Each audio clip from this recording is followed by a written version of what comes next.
బంగాళాఖాతంలో ఉపరితల ఆవర్తనం ఏర్పడటం వల్ల రుతుపవనాలు వేగంగా మారుతున్నాయి. ఇప్పటికే అండమాన్ నికోబార్ పరిసరాల్లో వర్షాలు ప్రభావం కాగా మరో 2 రోజుల్లో ఏపీకి వర్షాలు తాకనున్నాయి. వీటి ప్రభావంతో తెలుగు రాష్ట్రాల్లో తేలికపాటి నుంచి భారీ వర్షాలు కురిసే ఛాన్స్ ఉంది. ఈ నెల 20, 22వ తేదీల నాటికి ఏపీలో మోస్తరు నుంచి భారీ వర్షాలు పడే ఛాన్స్ ఉందని వాతావరణ శాఖ వెల్లడించింది.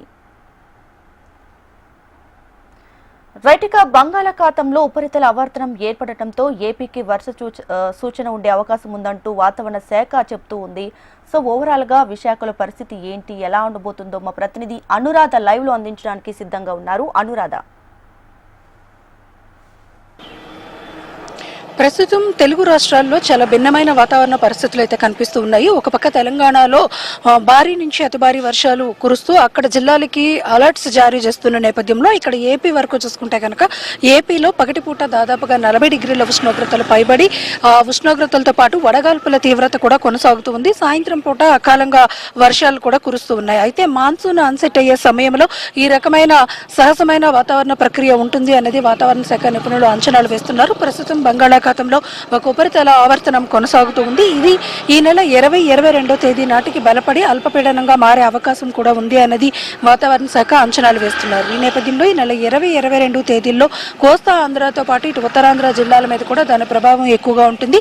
అయితే ఈ అల్పపీడనం బలపడితే కనుక ఒడిశా తీర ప్రాంతాల నుంచి ఇటు శ్రీకాకుళం, విజయనగరం, విశాఖపట్నం తీర ప్రాంతాల వరకు కూడా దాని ప్రభావం ఉంటుంది. కాబట్టి ఇక్కడ భారీ నుంచి అతి భారీ వర్షాలు కురిసే అవకాశం ఉందని వాతావరణ శాఖ అంచనాలు వేస్తుంది.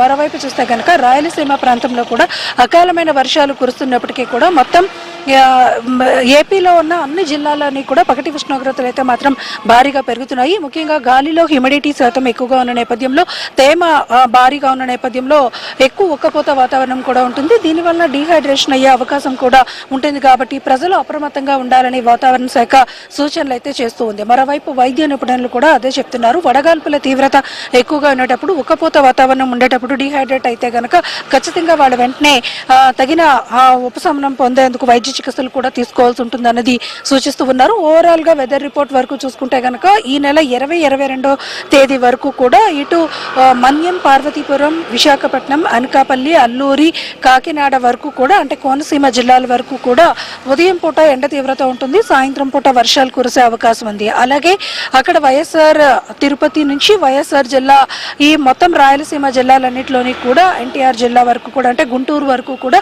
పగటి ఉష్ణోగ్రతలు పెరగడంతో పాటు మరి వర్షాలు కూడా అప్పుడప్పుడు కురిసే అవకాశం ఉందని వాతావరణ శాఖ అంచనాలు వేస్తుంది. ఏది ఏమైనా ఈ నెల 20, 22వ తేదీ మధ్యలో మాత్రం ఏపీలో భారీ నుంచి తేలికపాటి వర్షాలు అన్ని జిల్లాల్లోని కూడా కురిసే అవకాశం ఉంది. ఒకవేళ బంగాళాఖాతంలో ఉన్న ఉపరితల ఆవర్తనం బలపడి అది అల్పపీడనంగా మారితే గనక ఉత్తరాంధ్ర మీద ఎక్కువగా ప్రభావం ఉంటుంది.